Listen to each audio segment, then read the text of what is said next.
Pengamat kebijakan publik Bonatua Silalahi menyambangi Polda Metro Jaya. Bonatua hadir sebagai saksi ahli untuk 3 tersangka dalam kasus ijazah Joko Widodo. Bonatua hadir sambil membawa salinan ijazah Jokowi yang sebelumnya diserahkan oleh KPU RI.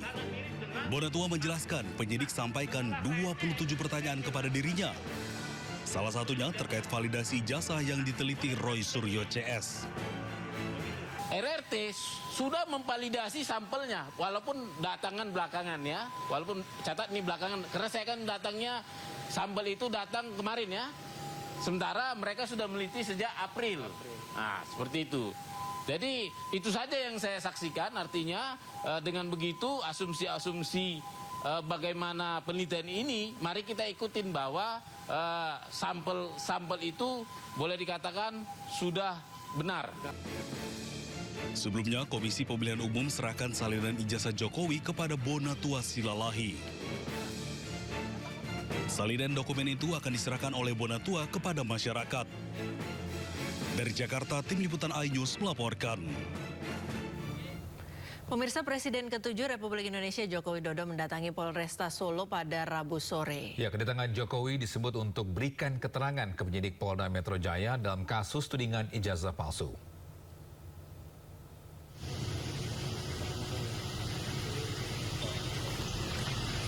Bisa Jokowi tiba di Mapolresta Solo pada Rabu sekitar pukul 15:55 waktu Indonesia Barat dan disambut oleh Kapolresta Solo, Kombes Catur Cahyono Wibowo.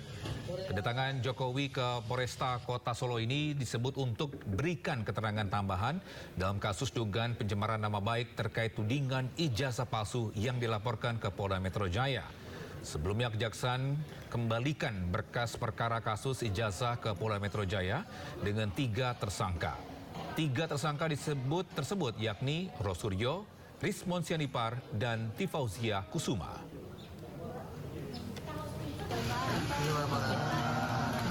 Sedikit soal tadi pemeriksaannya atau apa Pak? Ya, ada pemeriksaan tambahan, tapi untuk keterangan dan penjelasan biar penasihat hukum yang lebih menjelaskan secara rinci. Ya. Pemirsa, Roy Suryo resmi mengajukan judicial review ke Mahkamah Konstitusi terkait sejumlah pasal dalam KUHP dan Undang-Undang ITE. Ibu bisa langkah hukum ini disampaikan usai dirinya menghadiri deklarasi gerakan merebut kedaulatan di Menteng, Jakarta Pusat. Sebanyak 6 pasal menjadi target uji materi, termasuk pasal 310 dan 311 KUHP atau pasal 433 dan 434 KUHP baru. Roy juga menguji pasal 27, 28, 32, dan 35 Undang-Undang Informasi Transaksi Elektronik atau Undang-Undang ITE yang selama ini sering dinilai kontroversial dalam penerapannya maksud kami di ruang digital. Ya, di MK itu kami akan melakukan uji terhadap 6 pasal yang ada di Undang-Undang PKA. Uji materi lagi. Pasal berapa Bang kalau boleh tahu? Ada pasal 310, 311 atau yang terbaru itu menjadi pasal 433, 434. Kemudian pasal 27, pasal 28, kemudian pasal 32 dan 35 Undang-Undang ITE. Ke informasi selanjutnya, Togi dan pemirsa, Hakim menolak gugatan pra-peradilan Dr. Richard Lee. Ya, akibatnya Richard Lee tetap berstatus sebagai tersangka kasus dugaan pelanggaran perlindungan hak konsumen.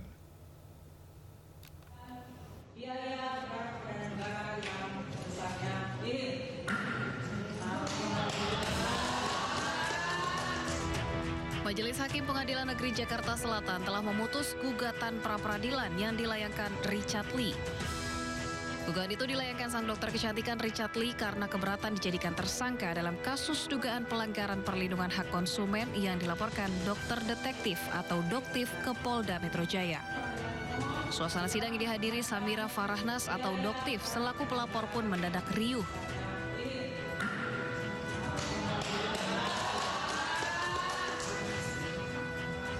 Di depan ruang sidang, Doktif melakukan sujud syukur usai gugatan Richard Lee ditolak.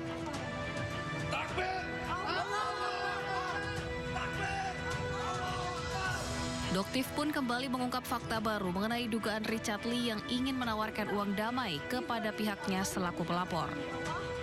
Berapapun itu tidak akan bisa mengganti kerugian masyarakat. Tujuannya dokter di sini mengganti uang masyarakat. Jika kerugian masyarakat 200 miliar dan yang diberikan hanya 50 miliar, 150 miliar itu dokter cari dari mana? Ya, seperti itu. Masa dokter yang kerja untuk mengembalikan uang masyarakat gitu. Jadi kembalikan sesuai dengan apa yang sudah kamu ambil. Di akhir, Doktif berharap Richard Lee kooperatif dalam menjalani proses hukum atas laporannya. Ia bahkan kembali mendesak polisi untuk segera menahan Richard Lee mengingat gugatan pra-peradilan sudah ditolak. Tim Liputan iNews melaporkan. Pemirsa, mantan Menteri Agama Yakut Kholil Qomas mengajukan pra-peradilan terkait status tersangka dirinya di kasus korupsi kuota haji. Ya, terkait hal tersebut, KPK tegaskan penetapan tersangka Yakut ini sesuai ketentuan hukum yang berlaku.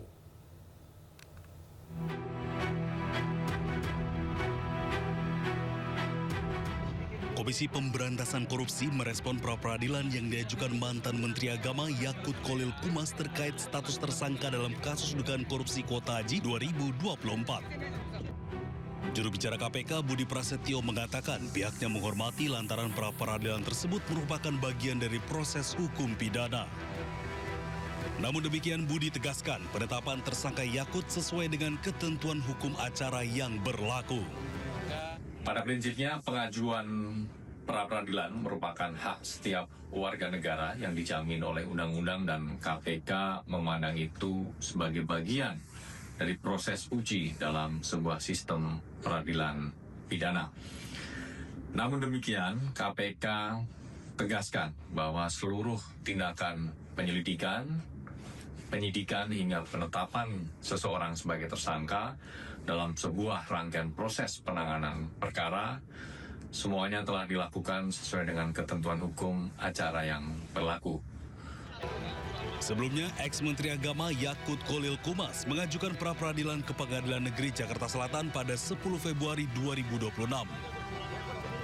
Sidang perdana dijadwalkan Selasa, 24 Februari 2026 di ruang sidang 02 pada pukul 10 waktu Indonesia Barat. Pemirsa, TNI Angkatan Darat menggelar rapat pimpinan TNI Angkatan Darat tahun anggaran 2026 dengan fokus penguatan program pemerintah dan sinergi nasional untuk mendukung pembangunan dan tugas pertahanan negara. Bisa Rapim TNI Angkatan Darat dipimpin langsung Kepala Staf Angkatan Darat Jenderal TNI Maruli Simanjuntak. Dalam sambutannya, Kasat menegaskan bahwa Rapim TNI AD merupakan forum strategis untuk menyamakan persepsi, mengevaluasi kinerja, serta merumuskan arah kebijakan yang selaras dengan prioritas pemerintah. Kasat juga menekankan pentingnya sinergi, disiplin, dan inovasi seluruh jajaran TNI AD guna meningkatkan profesionalitas prajurit, serta memastikan kontribusi nyata TNI AD dalam mendukung stabilitas nasional dan kesejahteraan masyarakat. Jenderal Maruli Simanjuntak juga menyampaikan apresiasi Presiden kepada TNI AD atas pelaksanaan berbagai program unggulan yang dinilai sejalan dengan kebijakan nasional.